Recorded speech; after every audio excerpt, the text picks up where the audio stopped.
먼저 첫 번째 주제인 조상복 박사님 모시고 4차 산업혁명과 미래 직업 트렌드 변화 및 그에 따른 인재상해라는 주제로 강의해 주실 때에 많은 경청해 주시기 바랍니다. 우리 강사님 오시기 전에 강사님 프로필을 좀 말씀드리겠습니다. 울산대학교 공과대학교 교수님이시면서 전기공학부, 전기전자컴퓨터공학과 BK21 플러스 사업단 단장으로 수고하시는 조상복 박사님을 소개합니다. 조상복 박사님 모시겠습니다.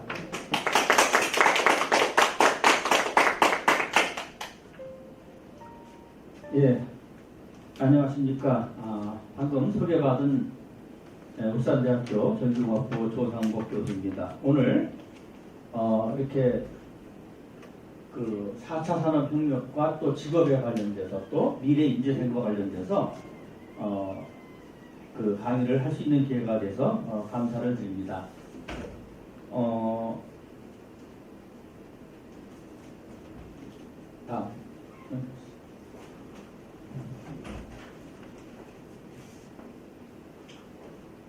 4차 산업혁명에 대해서 여러분들이 말을 많이 들으셨겠지만 이 4차 산업혁명은 1784년 영국에서 증기기관이 발명돼서 기계화되는 그때가 이제 1차 산업혁명, 여기 인더스트리 1.0이라고 되어 있죠.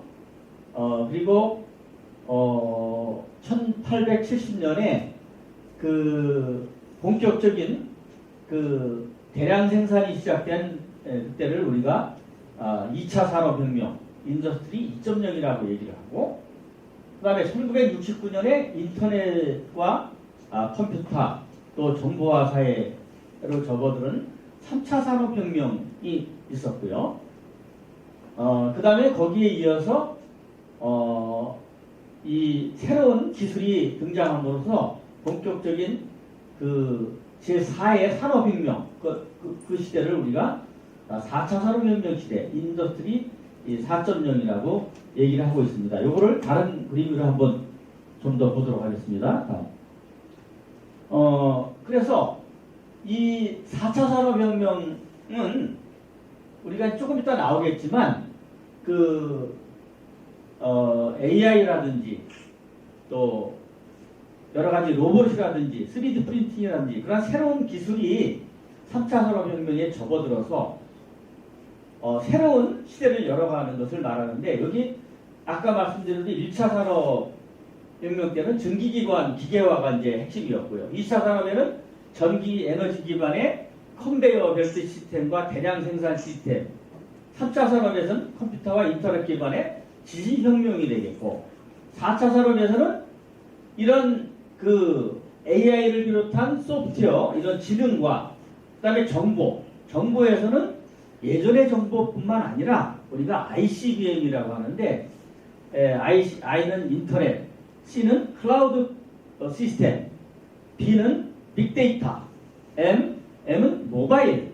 그래서 그것이 결합된 지능과 정보가 결합된 새로운 지능 정보기술 시대, 이것을 우리가 제4차 산업혁명이라고 얘기를 하고, 이거는 2016년에 세계 경제 포럼에서 이 얘기가 나오기 시작해서 온 세계가 4차 산업혁명 시대를 어떻게 대비하고 또 그때 산업은 어떻게 발전해가고 모든 환경은 어떻게 변화될 것인가, 거기에 적응하고 연구하는 데 아주 집중을 하고 있습니다. 그러면 4차 산업혁명 시대 때 뭐가 달라지느냐, 여기에 대해서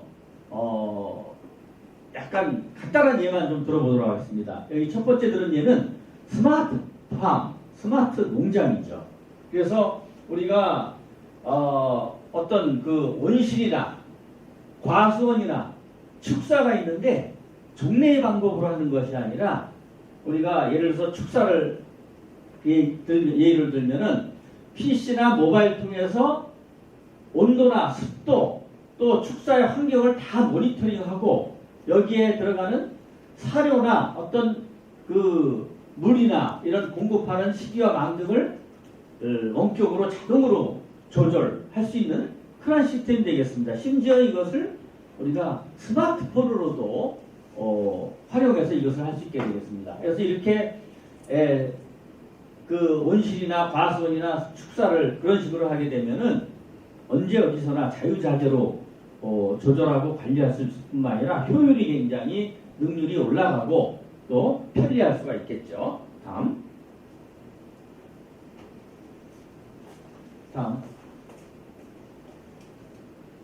또 한 가지는 스마트 팩토리인데 요즘 스마트 팩토리 때문에 굉장한 파장을 일으키고 있습니다. 설계, 개발, 제조 등 그런 생산에 관련된 자동화 생산 시스템에 정보통신 기술 ICT를 적용해서 어떤 생산성이나 품질이나 고객 만족도를 향상시키는 그러한 기술로 여기는 사물 인터넷, IoT라고 하는 사물 인터넷이 들어가서 공정 데이터를 실시간으로 수집하고 이를 분석해서 자동으로 제어할 수 있는 미래의 공장이고 지금 많은 회사들이 스마트 팩토리로 전향하고 있고 또 일부 부분적으로 개조해서 하고 있는 그런 실정이 되겠습니다. 이것을 하게 되면 노동력의 유연성이나 또 생산의 유연성이 확보가 되고 비용의 효율성이 매우 증가하게 되겠습니다. 자, 이것은 뭐냐면 도시농장. 이 도시농장, 이 그룹 어반팜이라는 회사의 도시농장인데 모든 조명은 우리가 LED를 이용하고 그 다음에 자동 물 공급 시스템, 이거는 물도 일종의 하수를 또 재활용할 수도 있습니다. 그래서 빛이나 온도나 공기나 습도나 이런 거를 자유자재로 조절을 해서 도시에 이러한 농장을 해서 좁은 땅에 엄청난 생산량을 낼 수 있는 그러한 도시농장, 이게 이제 4차 산업시대의 한 단면을 보여주는 예라고 볼 수 있겠죠. 또 스마트 화분, 이것도 마찬가지. 간단한 우리 이제 집에서 화분을 키울 때 여기에 기온과 습도 이런 걸 측정하는 센서가 저장되어 있어서 이 식물의 어떤 상태나 이런 걸 다 확인할 수 있고 또 물도 자동으로 조절할 수 있고 이것도 직접 손으로 관리할 뿐만 아니라 스마트폰 앱을 통해서 외부에서도 자유자재로 컨트롤하고 할 수 있는 그러한 시스템이 되겠습니다. 자, 그러면 이제 직업에 대해서 한번 알아보겠습니다. 우리 청소년 여러분들 직업에 대해서 나름대로 많이 아시겠죠. 수많은 직업이 있습니다. 이 세상에는. 근데 편의상 직업을 우리가 10가지로 크게 분류를 합니다.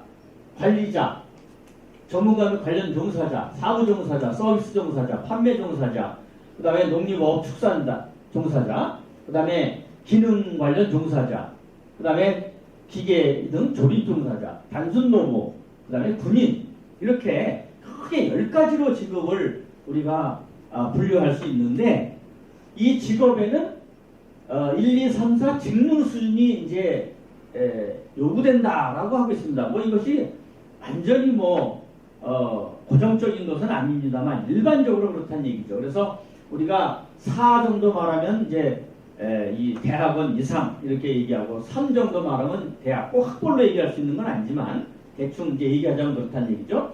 3은 대학 정도, 2는 고등학교 정도, 그 다음에 1은 초등학교나 중학교 정도, 이렇게 대강 이제 얘기를 할 수 있고 꼭 이렇게 직능 수준이 아니라도 특별한 기능이 있으면 이제 어떤 걸 할 수 있겠지만 일반적인 얘기로 그렇다는 얘기입니다. 그래서 우리가 관리자라 그러면 3이나 4 직능 수준이 요구되고 또 전문가도 3, 4 이렇게 군인은 2 정도의 직능 수준이 필요하고 이렇게 해서 서비스도 한 2 정도. 그래서 이렇게 해서 직업의 분류에 따라서 이렇게 직능 수준이 요구되어 있다는 것은 일반적인 이제 상식적인 얘기죠. 이거는 이제 제가 이제 전기전자 분야에 있으니까 전기전자 분야에 이 308이라는 이 코드에 여기에 또 세부적으로 이제 통신이나 배선, 전기 설계 기술, 전기 공사, 전기 기사, 그다음에 전자계산, 하드웨어, 소프트웨어, 마이크로 컴퓨터, 등등 내비게이션 이런 그다음에 PC 이런 등등에 따라서 전기전자 안에서도 이렇게 또 코드가 나눠지는 그래서 각 세부 분류별로 또 여러 가지 직군이 존재하고 거기에 대한 코드들이 나와 있습니다. 자, 그러면 본격적으로 4차 산업혁명이라고 얘기를 하는데 4차 산업의 핵심 주요 키워드는 뭐냐? 이것이 이제 궁금하시죠? 자, 여기 9가지를 들어놨는데 다 이제 복잡하지만 간단히 한번 설명을 해보도록 하겠습니다. 첫째, AI, Artificial Intelligence, 인공지능에 대해서는 뭐 말할 것도 없죠. 우리가 여러분들 이세돌 구단이 알파고와 바둑을 두면서 이제 아주 한간에 센세이션을 일으켰던 그런 건데 거기가 이제 알파고가 인공지능 기술을 이용한 이제 이 컴퓨터가 되는 거죠. 그래서 인공지능은 뭐 지금 가장 핫 이슈가 돼서 전 세계의 유수한 기업들, 뭐 삼성이라든지 구글이라든지 애플이라든지 마이크로소프트라든지 등등 인공지능 전문가를 뽑기 위해서 혈안이 되고 있고 삼성전자만 해도 인공지능의 전문가면은 얼마든지 숫자에 관계없이 지금 뽑고 있는 형편이고 대학에서도 인공지능 관련 교수를 뽑기 위해서 노력을 합니다만 전문가가 없어서 뽑지 못하고 있는 그런 시점입니다. 그 다음에 두 번째 IoT, IoE 이건 뭐냐? 인터넷 오브 싱스 또는 인터넷 오브 에브리싱 우리말로 하면 사물 인터넷이라는 거죠. 그래서 우리가 인터넷을 많이 쓰고 있는데 이제는 그 인터넷이 사람이 쓰는 것 아니라 사물에도 달린다는 겁니다. 예를 들어서 뭐 냉장고에도 달릴 수 있고 세탁기에도 달릴 수 있고 그래서 그 냉장고의 상태를 예를 들어서 무선으로 무선 통신을 통해서 송수신하면은 우리가 스마트폰을 통해서 냉장고의 상태를 모니터링할 수 있고 또 우리가 그거를 스마트폰을 통해서 냉장고를 제어할 수 있는 거죠. 뭐 냉장고뿐만 아니라 보일러라든지 뭐 에어컨이라든지 그런 거를 마음대로 그래서 모든 사물에 그런 센서와 또 이 IoT가 돼서 사물에 이제 인터넷이 붙는 기술이 사물 인터넷 IoT가 되겠고요.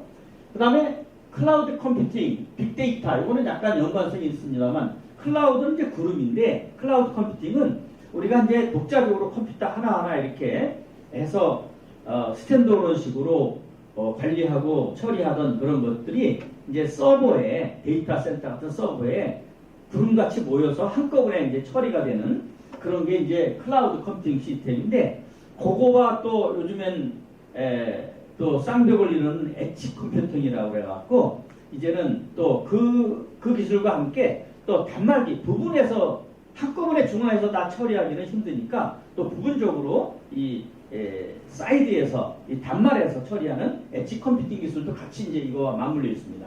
그 다음에 빅데이터 기술 이 빅데이터는 어마어마하게 많은 데이터가 있는데 과거에는 그 데이터들을 잘 활용하기가 힘들었습니다. 그러니까 수많은 데이터 중에서 어떻게 유효한 데이터를 빨리 뽑아낼 수 있느냐. 예를 들어서 우리나라 뭐 의료 정보가 많이 있다면은 뭐 50대 이후에 또 당뇨병이 있고 또 혈압이 높은 사람 그거를 우리가 그냥 일반적으로 그런 거를 뽑으려면 옛날에 한 달, 두 달 걸렸는데 이제 빅데이터 기술을 이용하면은 몇 시간 안에 그걸 다 뽑아낼 수가 있는 거죠. 그래서 그 데이터, 그래서 그거가 필요한 사람이 그것만 뽑게 되면 굉장히 우리가 어떤 뭐 광고를 한다든지 여러 가지의 엄청난 효과를 얻을 수 있죠. 빅데이터 기술이고요. 그 다음에 AR, VR은 뭐냐? Augmented Reality, Virtual Reality.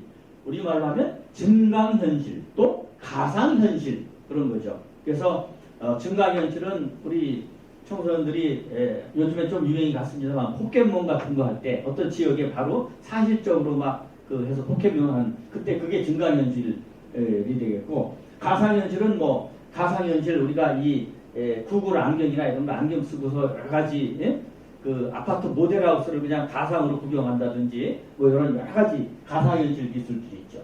그 다음에 로봇에 대해서는 말할 것도 없습니다. 로봇은 과거부터 우리 현대자동차에 산업용 로봇이 있어서 여러 가지 문짝도 달고 그 용접도 하고 하는데 그런 로봇 로봇을 포함해서 요 보시면은 인공지능을 가미한 로봇, 또 음성 인식과 또 말까지 할 수 있는 그런 로봇이 등장을 해서 그 로봇이 이제 사람과 놀아도 주고 이제 데이터도 같이 이제 데이터하는 식으로 서로 대화도 하고 그런 로봇까지 다 지금 나와 있죠. 그다음에 5G 이거는 피프스 제너레이션이라고 그랬고 5세대 즉 지금 5G 기술이 이제 휴대폰에도 적용이 되고 있는데 통신 내 속도가 엄청나게 이제 5G가 되면 빨라지는 거죠. 지금은 연구자들은 이제 6 제너레이션 그 6G를 이제 연구를 하고 있습니다만 그래서 통신 속도가 엄청나게 빨라지니까 수많은 데이터를 순식간에 왔다 갔다 할 수 있음으로써 여러 가지 정보에 대한 그 처리와 혁명 이런 것이 더 앞당겨지게 되는 거죠.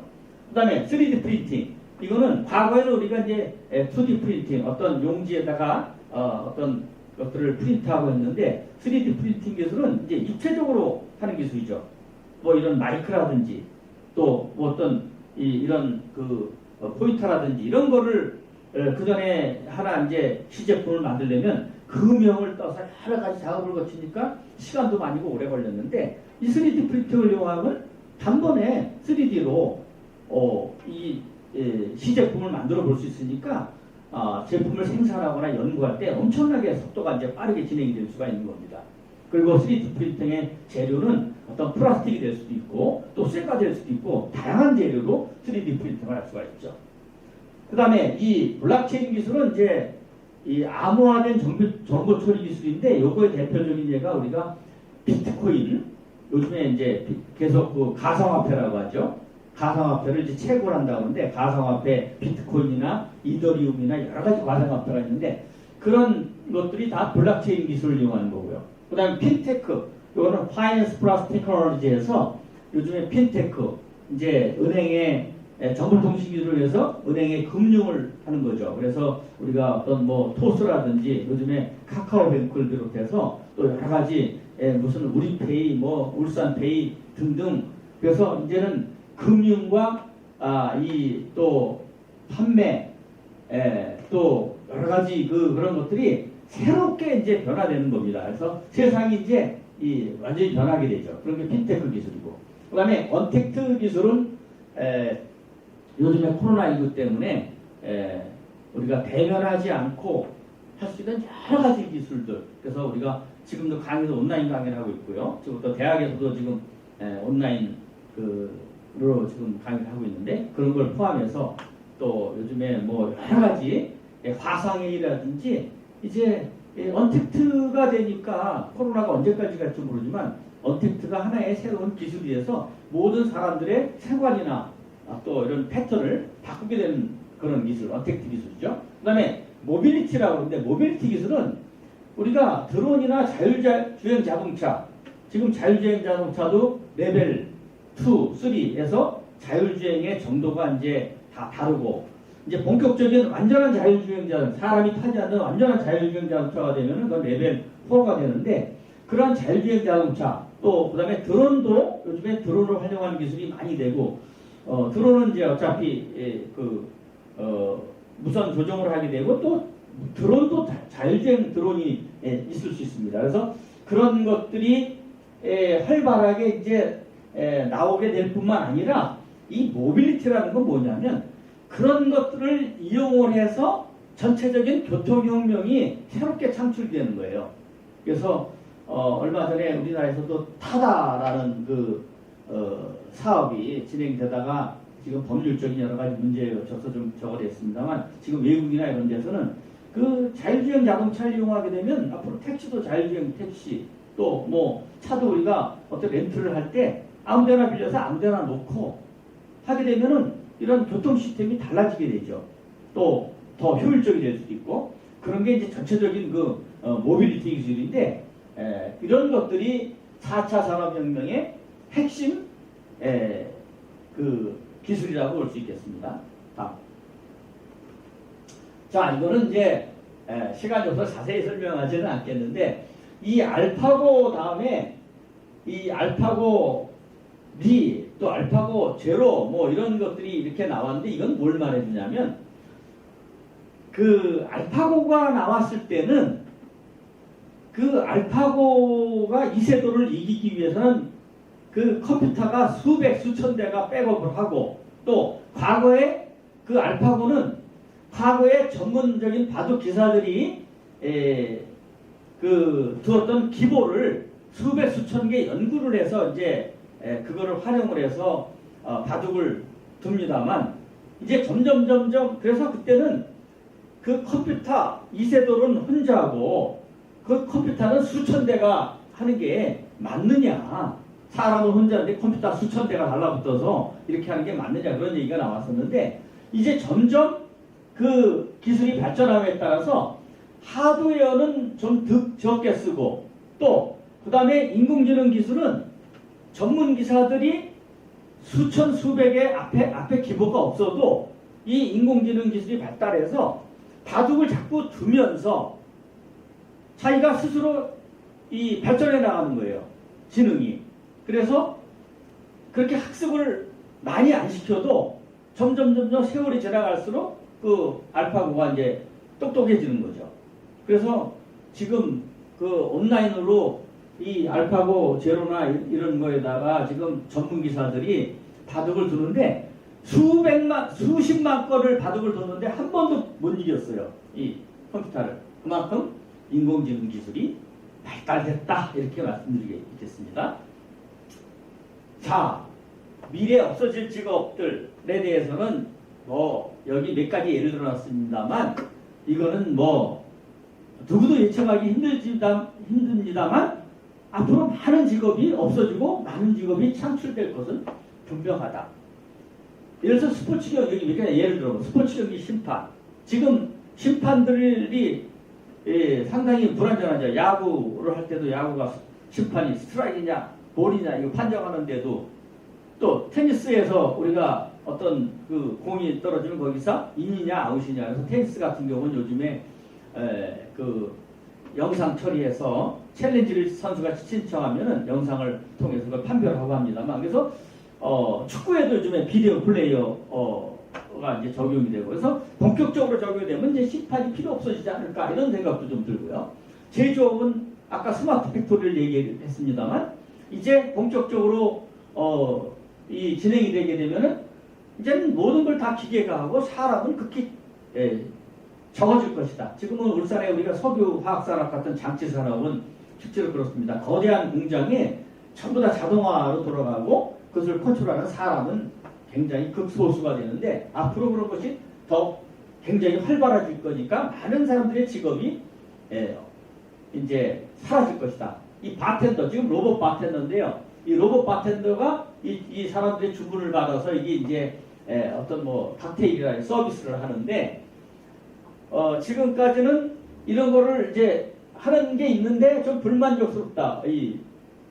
왜냐면 주문은 받아서 처리는 해주지만 이 바텐더가 감정이 없고 말을 안 하니까 심심하다 이거죠. 그런데 앞으로는 로봇 바텐더가 아까 말한 대로 로봇이 인공지능 기술 또 말하고 음성 인식과 말하는 기술이 같이 결합되면 이제 사람의 대화도 듣고 감정도 이해하고 대화를 가능해주는 그런 로봇 바텐더가 등장할 것이다. 그리고 여기 보면 앞으로 이제 그 미래 없어질 직업들 여러 가지가 있는데 이것도 뭐 분명히 다 맞는 건 아니지만 우리가 이제 이렇게 한번 이제 생각해 볼 수 있다는 거죠. 그래서 뭐 여러 가지 것들이 많이 있습니다. 그래서 여기 뭐 나와 있지는 않습니다. 제가 그냥 한번 예를 들면, 예를 들어서 뭐 지금 이제 많은 약국이 있고 약사들이 있습니다. 그래서 약사님들은 우리 환자들이 이제 오면은 자기 증세를 얘기하면 거기에 따라서 이렇게 조제를 해주거나 또 약을 판매를 하잖아요. 근데 이게 이제 더 발전해지게 되면은 앞으로 예를 들어서 그 환자가 자기 증세만 이렇게 입력을 하면은 인공지능이 그걸 판별해서 조제를 딱 해주고, 조제한 건 아무데나 가서 우리가 커다란 중앙약국 뭐 거기 아무데나 가서 그냥 조제를 하든지 뭐 이렇게 되게 되면 수많은 약사들 중에 이제 많은 분들이 필요 없어질지도 모른다는 얘기입니다. 그래서 여기 있는 직업들이 그 뭐 꼭 그런 건 아닙니다만 여러 가지 그런 이제 가능성이 있다 이런 얘기죠. 그래서 여기 보면 뭐 이것도 이제 이게 사라질 거와 앞으로 주목받을 직업을 이렇게 그냥 비교를 했습니다. 이것도 꼭 맞는 건 아니지만 예를 들어서 그렇다는 얘기입니다. 그래서 여기 보면 미래에 이제 새로 주목받을 10대 직업별 우주 투어 가이드 이런 거 있죠. 우리 여행할 때 가이드 있듯이 지금 우리 테슬라의 그 머스크가 지금 우주 여행을 그 참가단을 지금 모집하고 있잖아요. 실제로 많은 사람이 신청해. 돈이 엄청나게 비쌉니다. 갔다 오는데 아마 수십억 정도 드는데 그거 신청한 사람들이 지금 많이 있어요. 그래서 우주 여행을 이제 스페이스 X라고 그러죠. 시켜준다 하는 겁니다. 그럼 거기에 우주 투어 가이드도 필요하지 않겠느냐. 이런 거. 그 다음에 디지털 문화에 들어가. 앞으로는 이 모든 문화도 디지털화 될 것이다. 그러면 거기 디지털 문화의 결과가 필요할 것이다. 뭐 이런 것들이죠. 그리고 여기 뭐 없어질 것 중에 텔레마케터, 이제 전화로 막 텔레마케팅 이렇게 하는데, 그거는 이제 앞으로 우리가 인터넷을 통해서 다 하게 되면은 그 텔레마케터가 따로 필요 없게 될 거다. 뭐 이런 얘기입니다. 그래서 앞으로 이게 분명히 맞는 건 아니지만 분명히 새로 생기고 주목돼야 될 직업군이 많이 생기고 또 앞으로 없어지거나 사형길에 들어서는 직업군이 많이 있을 거다라는 건 분명한 사실이죠. 자, 아까 말씀드린 것 중에서 우리가 언택트 모빌리티 여기 예를 들어서 우리가 그 드론이나 자율주행 자동차 여기 보면은 여기 이제 구글이 처음 제시한 자율주행 자동차 아주 유명한 거죠. 그 다음에 이거는 BMW의 무인 자동차, 자율주행 자동차인데 이거는 우리가 전문 이 드라이버만이 할 수 있는 드리프트 있죠. 차가 이렇게 코너를 돌 때 미끄러지는 드리프트 그런 기능까지 가진 자율주행 자동차다. 그래서 자율주행 자동차가 지금 엄청난 발전을 하고 있고 실제로 일부 기능들은 다 지금 그 자동차 운전자들이 많이 쓰고 있는 게 많이 있습니다. 그 다음에 이제 드론도 마찬가지고요. 드론이 엄청나게 많은 드론이 나와갖고 이 드론에 뭐 농약을 살포하는 것도 있고 사진 촬영하는 것도 있고 또 뭐 범죄를 감시하는 것도 있고 또 지금 외국 같은 데서는 택배도 이 드론을 통해서 실시하고 있고 엄청난 드론을 통해서 새로운 생활 문화 혁명이 나타나고 있습니다. 이건 뭐냐? 현대자동차와 우버가 얼마 전에 서로 계약을 맺었는데 요거는 PAV라고 그래갖고 퍼스널 에어 비클이죠. 그러니까 개인 택시처럼 개인 수송용 비행기라고 할까요? 그래서 이렇게 되면 이제 앞으로 사람이 어디서 어디까지 이동하는데 개인 택시를 타는 게 아니라 이 개인 비행기를 불러서 가야 되는데 요거는 이 현대라고 써 있죠. 현대자동차와 우버가 서로 파트너십을 맺어서 같이 협력하기로 하고 최초로 공개된 그런 PAV인데 앞으로 그래서 이 개인용, 개인 수송용, 개인 택시 대신에 개인 이런 비행기가 왔다 갔다 하게 되는 그러한 시대가 될 것이다.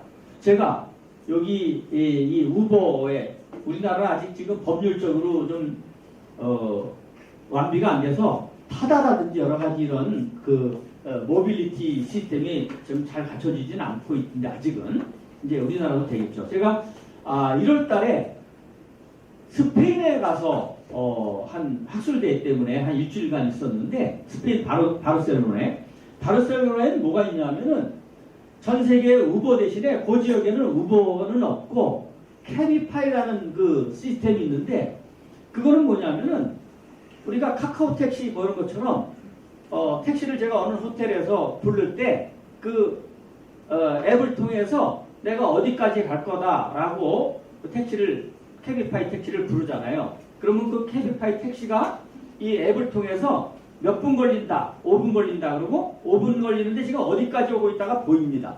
그리고 거기에 그 택시에 기사의 사진과 함께 이 사람의 인적사항까지 뜹니다. 그리고 제가 택시를 타게 되면은 이미 그리고 어디까지 간다는 건 입력이 되어 있기 때문에 요금은 뭐 몇 달러다 그러면 몇 달러 이미 바로 결제가 됩니다. 그래서 거기 교통이 막혀서 늦어서 택시비가 올라가고 무슨 또 택시, 우리나라 택시처럼 어디 빙글빙글 돌아서 요금이 많이 나왔다 이런 거 따질 필요도 없어요. 딱 내가 부를 때 어느 호텔에서 어디까지 가려면 5달러 딱 하게 되고 그 택시 기사 사진이 딱 뜨고 어디까지 오고 있다. 택시 타게 되면 딱 5달러 결제되고 어디 딱 내려줍니다. 그래서 이 택시 기사가 누군지 아니까 내가 어떤 무슨 뭐 다른 위험스러운 것도 없고 기가 막히죠. 요금도 싸고 정말 편리하게 제가 이걸 많이 쓰는데 이제 그러한 시대가 그러한 모빌리티 시대가 됐다 이런 얘기입니다. 자, 그러면 청소년 여러분들에게 미래 인재상으로 제가 몇 가지를 여기 9가지를 제시하겠습니다. 첫째, 창의성이 있어야 된다. 지금은 아이디어 시대고 이 어떤 발상의 전환, 우리가 콜럼버스 달걀 이런 얘기를 많이 하는데 발상의 전환이 있어야 된다. 뭐 그 당연한 얘기겠죠. 그 다음에 두 번째, 열정. 우리가 끼라고 하는데 열정이 있어야 된다. 열정 없이 되는 것은 없다. 성공한 사람들은 다 열정이 있어요. 무엇이든지. 그 다음에 세 번째, 긍정적 마인드가 필요하다. 항상 부정적인 사람은 항상 뭐든지 이거 될까? 이건 안 돼. 그렇게 생각하면 아무것도 되는 게 없어요. 항상 긍정적으로 생각하고 그 일을 해야 되고, 그 다음에 네 번째는 협동성과 융복합적 사고방식이다. 이제는 세상이 하나 단순하게 하나로 끝나는 게 아니라 다 복합적으로 얽혀 있어서 또 일도 자기 혼자 하는 게 아니라 몇 사람이 같이 해서 같이 협동적으로 이렇게 일을 해야 됩니다. 그 다음에 다섯 번째, 우리가 끈기라고 하는데 뭐든 한 번 시작하면은 우리가 용두사미가 되지 말고 지속성 있게 이렇게 해야 성공을 할 수가 있어요. 그 다음에 여섯 번째, 비전과 해. 꿈이라고 하죠. 꿈. 그래서 여기는 꿈, 여기 끈기, 끈기 뭐 이렇게 얘기를 하는데 이 꿈, 내가 과연 무엇을 할 것인가 아무 생각 없이 그냥 물에 물 탄 듯 술에 술 탄 듯 이렇게 살아가면은 발전이 없어요. 그래서 내가 미래 계획을 하고 난 이것을 한번 해야 되겠다. 그래서 그것을 하려면 어떻게 되느냐? 계획을 세우고 그 계획을 세운 대로 이제 실천을 해야 되는 거죠. 그 다음 일곱 번째, 변화에 대처해야 된다. 우리가 어떤 환경이든지 내가 뭘 하든지 여기서 오늘 제가 강의를 하는데도 우리 노트북과 여러 가지 뭐 상황 변화가 많았잖아요. 뭐를 하든지 항상 변화가 심합니다. 사업을 해도 그렇고 여러분들이 공부를 할래도 공부하다가 요즘 학교를 뭐 못 나가고 자기가 온라인으로 해야 된다든지 또 내가 갑자기 몸이 좀 아프다든지 어떤 변화가 이제 자꾸 생겨요. 무슨 일을 하는데. 그래서 그 변화에 순간순간 대처할 수 있는 그러한 그 능력이 있어야 된다. 그 다음에 사명감. 이건 중요하죠. 우리 인간이 동물하고 다르게 인간은 자기 어떤 자리가 있잖아요. 저는 가정에서는 아버지가 학교 가면 교수고 또 우리 학생들은 학교 가면 학생이고 집에 가면 어떤 부모님들의 사랑받는 자녀 아닙니까? 그죠? 그러면 학교 가면 학생으로서 또 집에 가면은 내가 부모님의 자식이니까 자식으로서의 어떤 기본 도리가 있는 거예요. 아빠 엄마를 잘 모셔야 되고 존중해야 되고 그죠? 내가 자식인데 아빠 엄마를 아무 존중도 안 하고 내 마음대로 하고 그러면 자식으로서 도리가 아니죠. 그래서 회사 다니면 마찬가지예요. 회사원이면 회사에서 월급을 받고 사는 사람으로서 어떤 그 회사원으로 최소한 내가 회사에 월급 받고 사는 회사의 직원으로서 내가 일을 열심히 해야 되고 회사에 유익을 끼쳐야 되고 어떤 그게 있잖아요. 그런 사명감을 가지고 있어야 된다. 그 다음에 세상은 아는 것만큼 보인다. 모르면 아무것도 안 보이는 거예요. 알아야 보이는 거예요. 세상이. 그래서 모르면 모든 것이 캄캄합니다. 그러면 지금 말씀드린 그 인재상에서 몇 가지 예만 한번 드려볼게요. 자, 창의성, 아이디어, 발상에 관한 예로 제가 속하 있는 울산대 전기공학부 예를 한번 들어보겠습니다. 우리 울산대 전기공학부는 제가 그 교수를 한 지 한 30년이 넘었습니다만 한 15년 전, 20년 전에 보면은 울산대 전기공학부가 울산대 공과대학 중에서 중간에도 못 미쳤어요. 딴 데 전기전자 보면은 서울 수도권 같은 데서는 공대에서 상위권에 있었는데 울산에서는 중하위권에 있었단 말입니다. 왜 그러나 생각해 보니까 울산의 주력 산업이 자동차나 그다음에 조선, 그다음에 화학, 소재 이런 것들이었는데 울산에 전기전자 산업이 별로 없고 자동차나 조선, 즉 기계나 조선 이런 쪽이 있으니까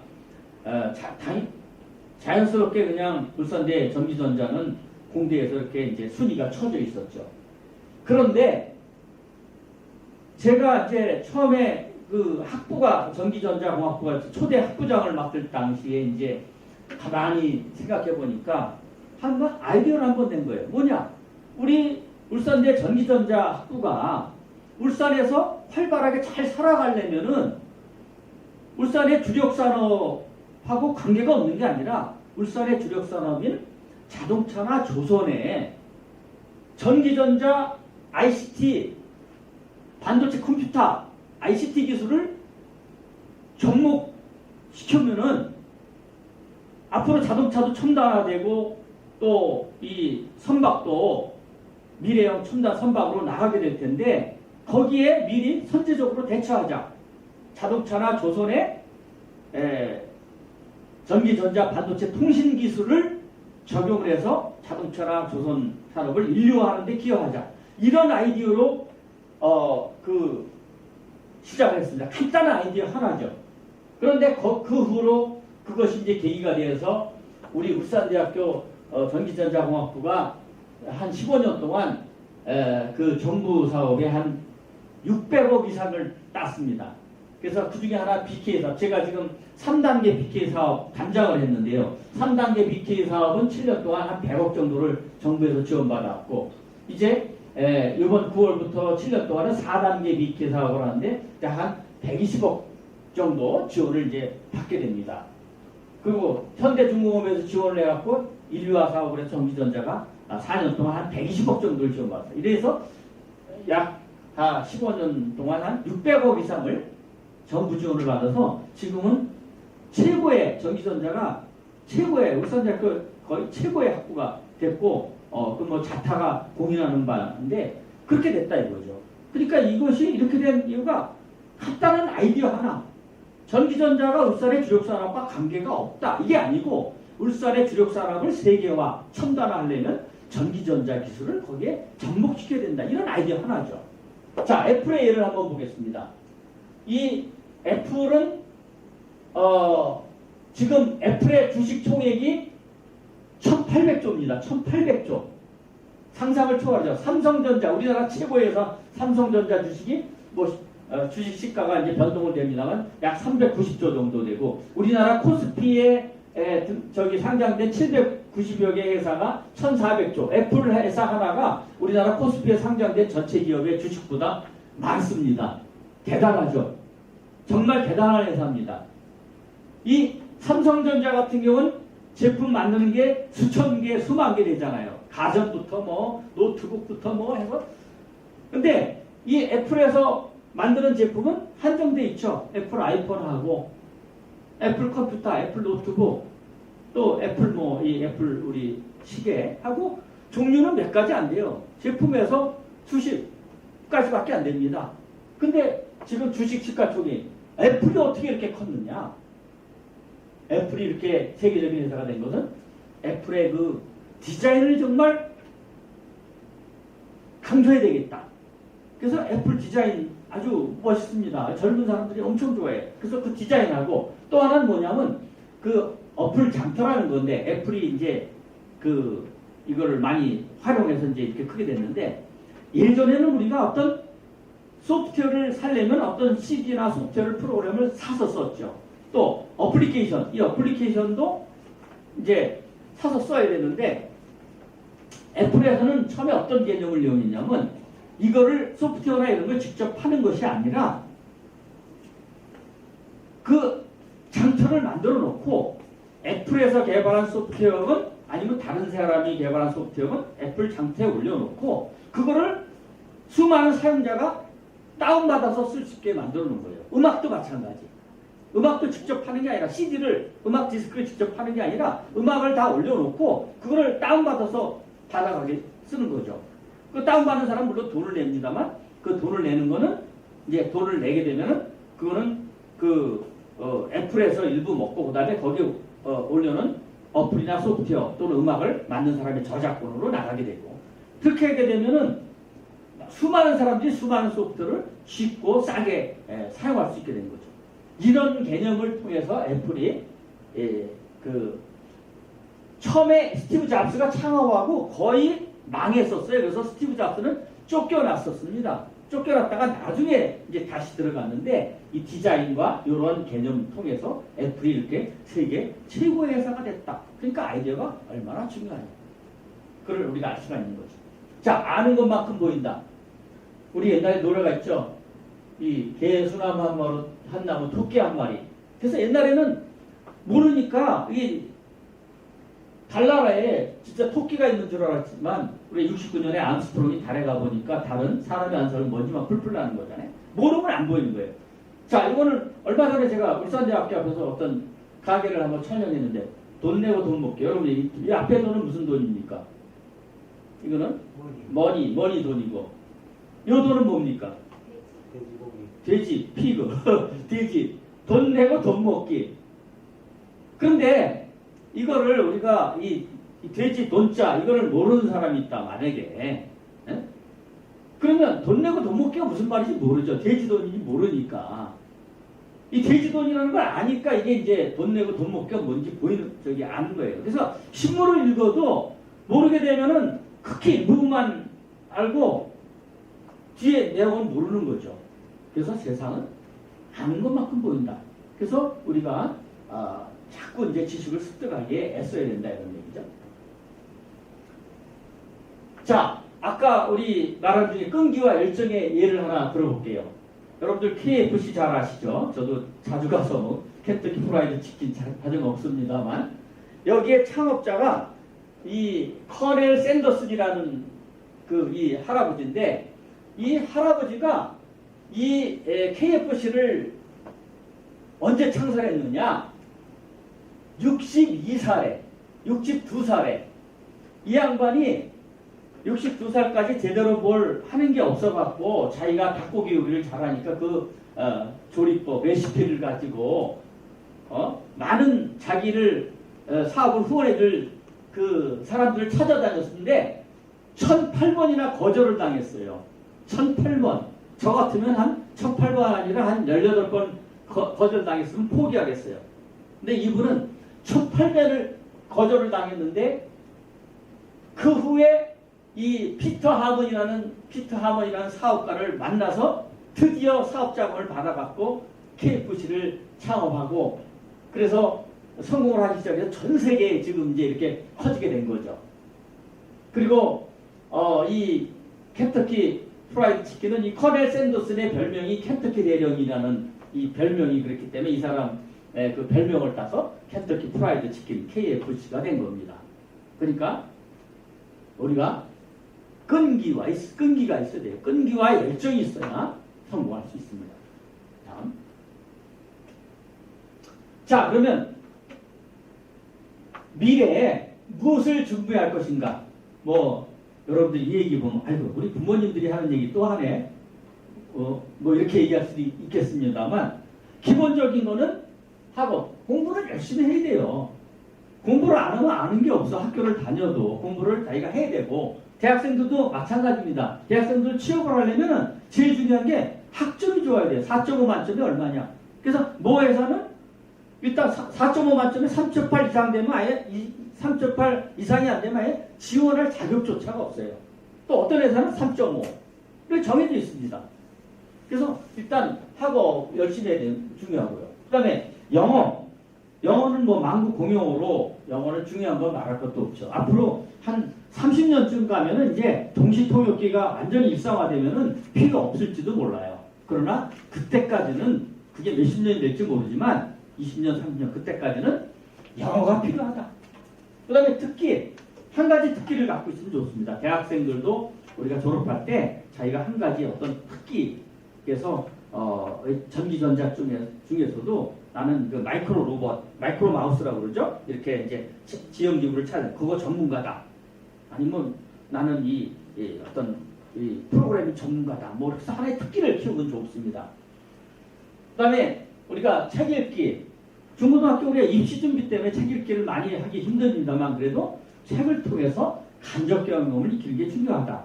우리가 한번 들어본 거, 한번 직접 가서 보면 가장 좋은데 그럴 수가 없으니까 다 자기가 찾아다닐 수가 없고 자기가 다 경험할 수 없으니까 책을 통해서라도 한번 자기가 경험을 했고 이렇게 해놓으면은 다음에 그거에 접했을 때 쉽게 적응을 할 수가 있어요. 그 다음에 우리가 건강은 말할 것도 없죠. 육체적으로도 건강해야 되고 정신적으로 건강해야 되고 건강을 잘 챙겨야 됩니다. 여러분들. 그 다음에 이제 코딩인데 지금 코딩 시대다. 대학에 와서는 C 언어, 그 다음에 C++이라고 얘기하는데 이런 언어, 그 다음에 자바라는 언어. 요즘에는 이제 파이썬이라는 언어가 있어갖고 이 파이썬이라는 언어는 프로그래밍 언어지만 우리가 대화하듯이 쉽게 이렇게 프로그램할 수 있는 그 언어가 생겼어요. 그래서 이런 언어를 통해서 이제 프로그램하는데 이런 웬만한 정도의 코딩은 이제 기본적으로 할 수 있어야 되겠다는 얘기입니다.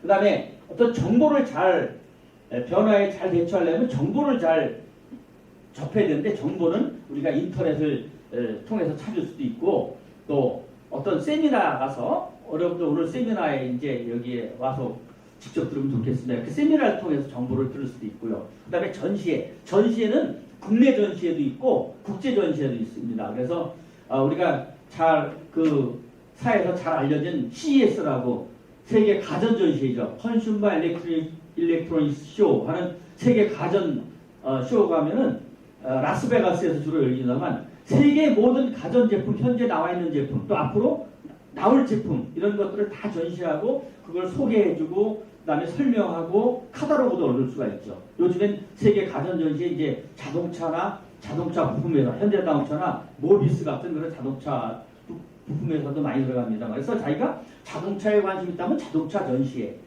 그 다음에 모바일에 관심 있다면 모바일 전시회 이런 데 가서 한번 서울 같으면은 저기 킨텍스와 또 코엑스, 대구는 대구 엑스코, 부산에는 부산 백스코 이런 데가 있죠. 울산에도 지금 아마 울산 컨벤션 센터를 지금 계획하고 있어서 내년 안에 되겠습니다. 그런 전시장이나 컨벤션 센터에서 대규모 전시회가 있을 때 자기가 관심 있는 제품 한번 그 전시할 때 가보면은 엄청난 정보를 많이 얻을 수가 있어요. 그 다음에 이제 협동성 강화. 요즘에 혼자서 이렇게 독불장군을 하는 게 아니라 협동성이 있기 때문에 교회 다니는 사람들은 왜 교회 중고등부 같은 데 가면은 거기서 많은 활동을 하죠. 같은 팀으로. 그래서 같이 연극도 하고 뭐 하고. 그래서 그런 협동성을 키울 수 있고. 그리고 여러분들이 또 어떤 그 악기나 운동 같은 건 그런 동호회에 그런 데 가서 미국 같은 데 보면은 중고등학생들도 체력 단련 열심히 하고 이런 동호회 뭐 어떤 아이스하키라든지 뭐 야구라든지 이렇게 해서 그런 활동을 열심히 하면서 운동, 체력도 키우고 또 같이 사회성도 많이 키우는데 우리나라는 입시 때문에 그걸 상당히 못하고 있는 것이 좀 안타깝습니다. 그래서 이런 활동을 하면서 아까 말한 융복합적 사고방식을 키워야 된다. 그렇게 말씀드릴 수 있고요. 그 다음에 여기 이제 우리 대학생들 그 면접에 대해서도 많은 변화가 있어요. 우리 딸이 둘이 있는데 우리 딸들도 다 이제 이렇게 취업을 하는데 취업 과정 보니까 굉장히 복잡합니다. 서류 낼 때 자기소개서 내고 그다음에 1차 면접, 2차 면접, 최종 면접 해서 하게 되는데 이제 앞으로 면접은 이제 블라인드 면접이라고 그래갖고 이제 이런 것이 앞으로 일상화될 건데 이건 뭐냐면 그 사람의 대학 출신, 뭐 영어 점수, 무슨 학벌 뭐 이런 거 다 가리고 사람만 놓고 사람 A, 사람 B, 사람 C 해서 그런 계급장 다 띄고 뭐 한 몇 시간 면접을 하는 거예요. 그래서 그 면접관들이 여러 같이 뭐 생활도 해보고 뭐 밥지갑도 먹어보고 갑자기 문제를 내서 이런 경우 어떻게 하겠냐 이런 것도 해보고 그래서 그게 이제 블라인드 면접이라고 하는데 그래서 총례처럼 이렇게 그런 면접하는 방식이 이제 많이 바뀌게 되니까 이제는 좀 이렇게 어떤 임기응변 능력도 있고 또 어떤 특성화 개인기 이런 것도 가지고 있고 또 여러 가지 이런 다양한 경험을 한 사람 이런 사람들이 이제 이 면접에서도 그 유리한 결과를 낳을 수 있다 이렇게 볼 수 있겠고요. 이건 아까 그 예로 우리가 육체와 정신을 다 단련해야 된다, 건강해야 된다는 얘기인데 이 스티브 잡스가 몇 년 전에 췌장암으로 사망을 했죠. 이 스티브 잡스의 나이가 1955년산. 그래서 스티브 잡스와 마이크로소프트의 창업자 빌 게이트와 여기서 지금 강연하고 있는 저와의 공통점이 하나 있어요. 뭐겠습니까? 나이가 똑같습니다. 1955년생. 근데 스티브 잡스가 그렇게 애플에서 성공하고 돈이 많았지만 이제 사망을 했잖아요. 건강해야 됩니다. 그래서 우리가 육체적으로나 정신적으로나 요즘 우리 학생들 보면은 막 키는 벌쩍 크고 한데 체력도 약하고 굉장히 심성도 약하고 그래요. 형제도 없고 저만해도 우리 여동생들이 넷이 있어서 우리 부모님이 뭐 90살 훨씬 넘어셨지만 아직 살아계신데 우리 형제 4명인데 4명이 치고받고 이렇게 싸우는데 요새는 하나 아니면 둘 이러다 보니까 이 사회성도 없고 그러다 보니까 이 여러 가지 정신적으로도 약하고 그런 게 있어요. 그래서 육체도 단련하고 정신도 단련해야 되겠죠. 융복합 이거는 뭐 간단한 예로 보면은 우리가 전자음악, 전자키보드 이거는 전자기술과 음악이 같이 결합된 거죠. 그다음에 CG, 컴퓨터 그래픽이라는데 컴퓨터 그래픽은 미술하고 컴퓨터가 결합된 거죠. 우리 전자공학 전공하신 분 중에서 음대 교수하는 분도 있어요. 이거 전공해갖고 또 미대 교수하는 분도 있어요. 컴퓨터 그래픽 전공해갖고 영화 촬영하는데도 CG만 이용하면 사람 배우 하나 안 쓰고 CG 컴퓨터 그래픽 통해서 영화 전체를 촬영할 수 있습니다. 그래서 이런 우리가 SM 잘 아시죠, 여러분들? SM 엔터테인먼트 이수만 총괄 프로듀서가 1995년에 설립하는데 이 연예계 아주 유명한 회사인데 이 SM 엔터테인먼트 이수만 씨가 미국에 가서 컴퓨터 공부하다 보니까 이거 음악에다가 이제 컴퓨터 접목을 시켜야 되겠다 하면서 이 만든 회사가 SM 엔터테인먼트예요. 그래서 앞으로는 이거 간단한 접목뿐만 아니라 이제는 공학에다가 공학을 접목하고 공학에다가 인물을 접목하고 공학에다가 예술을 접목하고 예술에다가 또 인물을 접목하고 그래서 이제 냉장고에도 요새 LG에서 나온 데 보면 명품 그 예술 이 그림이 냉장고에 들어가 있어요. 이제는 새롭게 이렇게 학제간 서로 다른 간의 융합을 통해서 새로운 것을 창출하는 그러한 세대다. 이게 융복합적 사고방식이겠죠. 자, 이제 거의 시간이 많이 지나서 마무리를 하겠습니다. 그러면은 이러한 4차 산업혁명 세대에 성공을 하려면 또 인생을 보람있게 살려면 어떻게 살아야 되느냐?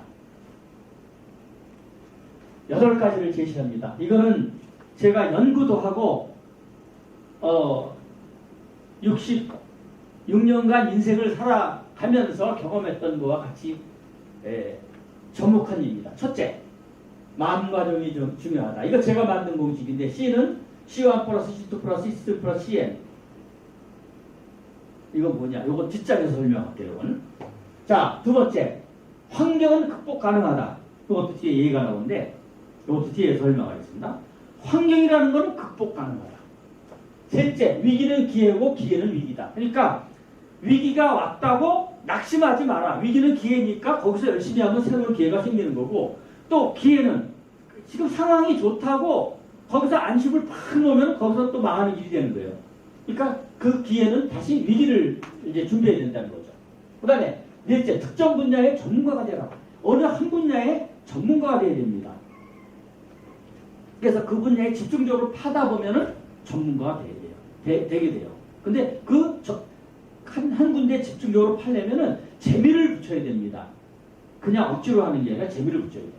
그 다음에 아까 사명감에서도 말씀했지만 책임을 다해야 된다.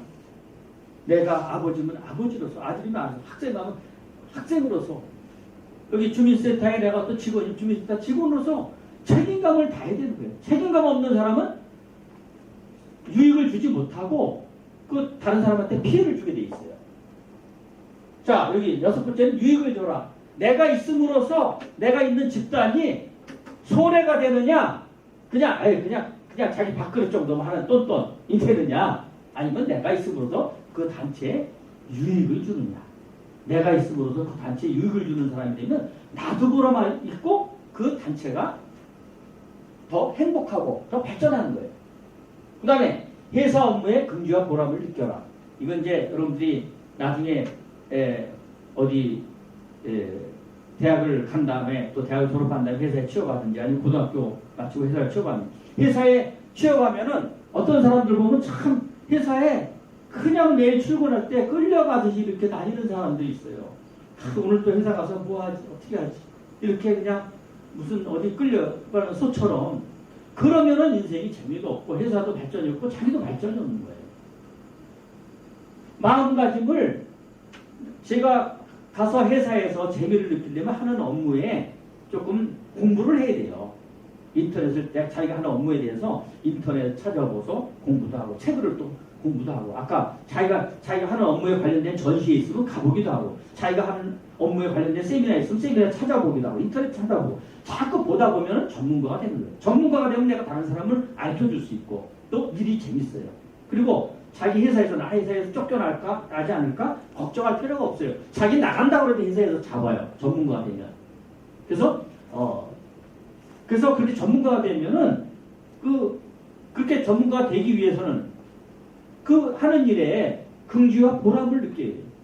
내가 하는 일이 월급 받고 그냥 억지로 그거 하기 위해서 하는 게 아니라 내가 그 일을 함으로써 회사가 발전하고 회사가 발전함으로써 국가가 발전하고 정주영 씨가 말하는 것이 그거하면 나의 발전이 회사의 발전이고 회사의 발전이 국가의 발전이 국가의 발전이 그 마음가짐 아닙니까? 그래서 그 회사를 다니더라도 그렇게 긍지를 가지고 기쁨으로 다니면 업무의 능률도 오르고 회사도 발전하고 나도 발전한다. 그 다음에 양보의 믿음을 가져라. 내 거 하나 그냥 찾아먹겠다고 그것까지 모든 일에서 이렇게 하면은 다른 사람들이 다 싫어해요. 자기는 당장은 이득이 되지만 크게 보면 다 손해가 됩니다. 내가 한때 양보하고 내가 손해보고 하면은 사람들이 나중에 잠시는 손해보지만 나중에 가면 사람들이 다 자기를 인정해주게 됩니다. 자, 마음가짐에 중요하게 아까 제일 처음에 나왔던 C는 C1 플러스 C2 플러스 C 플러스 CN이 뭐냐? 이게 무슨 얘기냐?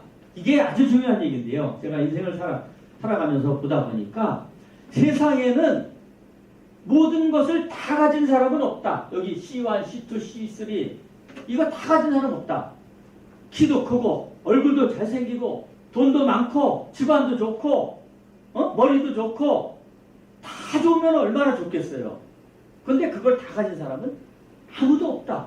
제가 살아가면서 보니까 그런 우리 교회용어로 그 달란트라고 하는데 이 달란트 어떤 재주 사람한테 주어진 그런 것들이 다 합하면 일정하다 이거야. 일정해. 누구나 일정하다.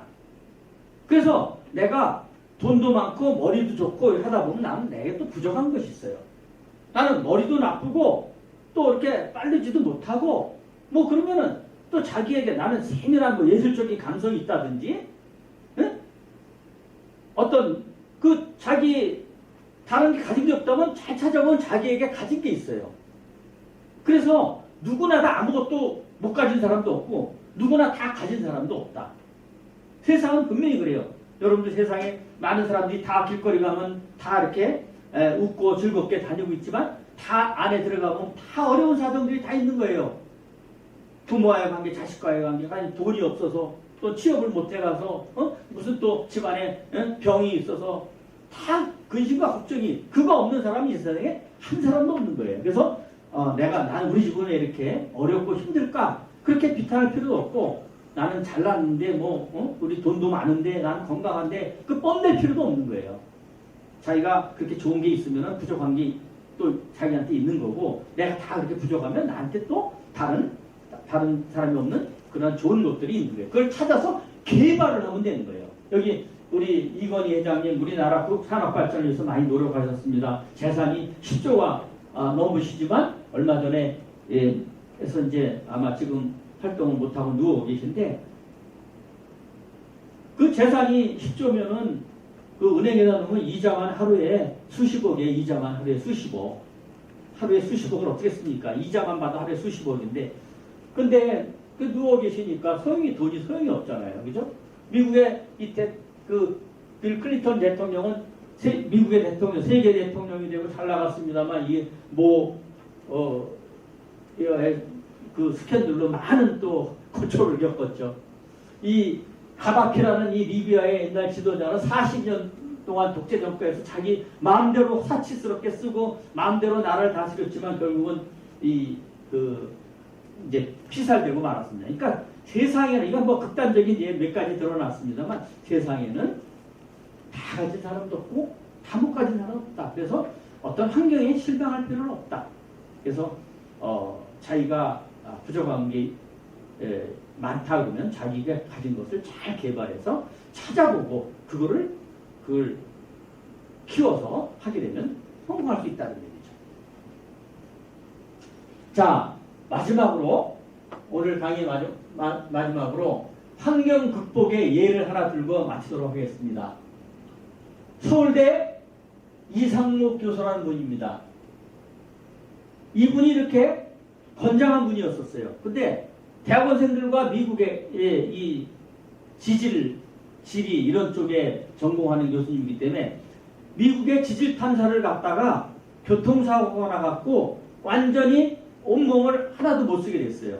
그래서 정말 완전히 좌절하고 정말 죽을 정도로 그렇게 실망하고 그렇게 됐었는데 이 서울대 모 교수 한 분이 상금을 받았는데 그 상금 1억을 이분한테 기증을 했어요. 같은 대학 교수지만 서로 잘은 모른다 그러는데 이분이 너무 어렵게 됐으니까 자기 상금 받은 것 중에서 1억을 이분한테 기증해서 이분이 그거를 바탕으로 해갖고 이 전자 첨단 장비 이분은 뭐 다른 거 다 움직일 수가 없기 때문에 첨단 장비 이 장비를 해갖고 지금 이제 교수 생활을 하고 있는데 아주 유명한 교수님이 됐습니다. 물론 몸은 이렇게 힘들고 어렵지만 그 환경을 극복하고